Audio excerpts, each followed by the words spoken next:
7h30 et vous êtes bien en notre compagnie sur Grand Lille TV. Nous sommes le jeudi 21 février. Bon réveil, bonne matinée à toutes et à tous. Restez avec nous durant les 10 prochaines minutes. On va faire un tour complet de l'actualité aujourd'hui près de chez vous dans la métropole lilloise avec le journal préparé par l'ensemble de la rédaction ce matin. Et puis on parlera météo et trafic également juste après le flash.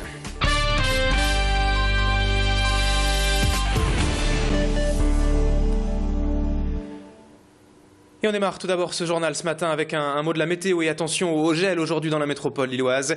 La nuit a encore été fraîche dans la région avec de nouveau des températures négatives et malgré de belles prévisions de soleil pour aujourd'hui, le mercure aura bien du mal à dépasser le 0 degré cet après-midi et le vent d'est sera toujours présent et nous apportera comme hier un air glacial aujourd'hui dans la région. On fera un point complet météo et trafic également juste après ce journal. Et puisque l'on parle de froid, l'information à la une aujourd'hui, c'est cette épidémie de grippe toujours tenace dans notre région. Selon les statistiques, cet hiver, le Nord-Pas-de-Calais serait d'ailleurs la région de France la plus touchée par l'infection. L'Institut de veille sanitaire estime même que l'épidémie de grippe n'a pas encore atteint son pic, même si sa progression est quelque peu ralentie tout de même depuis 2 semaines. Il convient donc de prendre encore et toujours toutes les précautions nécessaires pour éviter la grippe et en premier lieu de bien se laver les mains plusieurs fois par jour. À la une de l'actualité également, ce jeudi, on évoque déjà le Salon de l'Agriculture à Paris qui ouvre ses portes ce week-end avec la 50e édition cette année et la région qui sera comme toujours très bien représentée, notamment grâce aux moutons boulonnais, une espèce typique du nord de la France. On les reconnaît particulièrement grâce à leurs oreilles et leurs têtes fines et peut-être un peu bleutées. Dans la métropole lilloise, près d'Oralil, en fait, la ferme pédagogique Marcel Denain élève des moutons boulonnais, précisément 2 brebis et un bélier. Et c'est le mâle qui part aujourd'hui à Paris pour participer au traditionnel concours de race. Tous les ans, cette ferme participe au salon pour représenter la région et Mathilde Espinas est allée à la ferme hier et a rencontré Maric Blampin, l'une des responsables d'animation de la ferme pédagogique Animavia qui revient sur ce concours de race.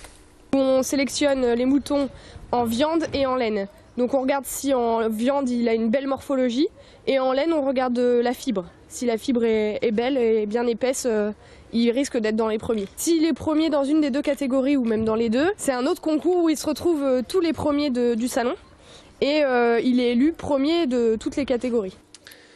Dans l'actualité et dans cette édition également, on revient sur le débat du droit de garde alterné rouvert depuis ce week-end et ce coup de force d'un père à Nantes retranché dans une grue pour faire entendre ses revendications. En France aujourd'hui, dans près de 80% des cas de divorce, la garde des enfants est confiée en priorité à la mère sans qu'il n'y ait de réelle égalité et ce que l'on appelle donc la garde alternée. Une situation que dénoncent depuis plusieurs années fermement des associations comme SOS Papa mais qui se heurte à un certain héritage culturel et judiciaire en France bien ancré dans la société. Écoutez ainsi à ce propos Marcel Devigne, délégué lillois de SOS Papa, hier sur notre plateau à propos de cette garde alternée. Et puis juste après, on écoutera une avocate lilloise spécialisée en la matière. Qu'elle soit la règle de base de toute séparation de couple avec des enfants. Qu'ensuite, elle soit débattue par la justice. Qu'elle soit la base de toute séparation de couple. Ça, et comme ça, il y aura enfin égalité des chances hommes-femmes, parité, et tout ce vocabulaire qu'on entend aujourd'hui par une société qui réclame l'égalité, simplement. On est bien dans la liberté, l'égalité et la fraternité de la République. Très généralement, le juge va prendre en compte les éléments relatifs à la proximité géographique des 2 parents. Qu'ils soient séparés ou dans le cadre que ce soit dans le cadre d'une procédure de divorce, le juge prend en compte le fait que les parents résident à proximité et sont capables de trouver donc des accords pratiquement quotidiens relatifs au bien-être et à l'intérêt supérieur des enfants. C'est ce qui prime. En plein durant ces vacances scolaires de février jusqu'ici bien ensoleillées, on vous propose à présent de redécouvrir le zoo de l'île rouvert il y a à peine 10 jours et qui met l'accent en ces jours-ci pour son redémarrage sur l'Asie et ses grands singes, notamment le gibbon à main blanche que l'on voit sur cette image ici à gauche. Une espèce qui ne dépasse pas les 1 mètre de haut pour à peine 10 kg, mais qui fait preuve d'une grande agilité pour se déplacer avec des bonds de 10 à 15 mètres entre 2 arbres. Au zoo actuellement, une animatrice est présente tous les mercredis et dimanches pour nous présenter ces animaux et répondre à toutes les questions. De quoi profiter agréablement des belles lumières de la fin de l'hiver et se ressourcer au contact de la nature et de la vie presque sauvage. Explication complémentaire avec cette animatrice au zoo de Lille, Florence Host, au micro d'Adélaïde Bollard. Sur une campagne d'Asie du Sud-Est, donc on a 12 espèces sur le parc zoologique qui sont originaires de ces pays, et donc on essaie de faire découvrir ces animaux par le biais d'animation.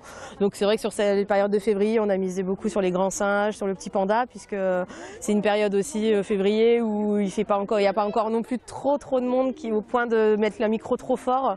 Certaines espèces peuvent être dérangées, comme les petits pandas qui sont des animaux nocturnes par un volume sonore important autour de leur enclos. Mais par contre, aux vacances d'avril, on va pouvoir faire découvrir d'autres espèces comme le porc-épic, le pada, la couleuvre d'Asie. Voilà, on va faire découvrir un petit peu ces espèces au travers de cette campagne. Allez, on termine maintenant ce journal avec encore une bonne idée pour occuper vos enfants ces jours-ci et même les éduquer à la bonne cuisine. Cette fois, grâce aux ateliers culinaires à table, présents jusqu'à ce samedi dans la galerie marchande d'Auchan à Fâche-Tuménil. Gratuitement et en 30 minutes, les chefs apprennent aux enfants les gestes de base de la cuisine, le dosage des aliments et la découverte de nouvelles saveurs. Pour à l'arrivée, une recette facile à reproduire que les enfants ont bien sûr le droit de goûter après avoir dûment travaillé. Au menu, hier, l'atelier proposait une tarte tatin à la banane et au cornflakes. Tous les enfants des 6 ans sont les bienvenus pour ces cours de cuisine gratuits que nous présente le chef Benjamin Khalifa, rencontré hier donc dans la galerie marchande du centre commercial de Fâche-Tuménil par Macha Grunessen.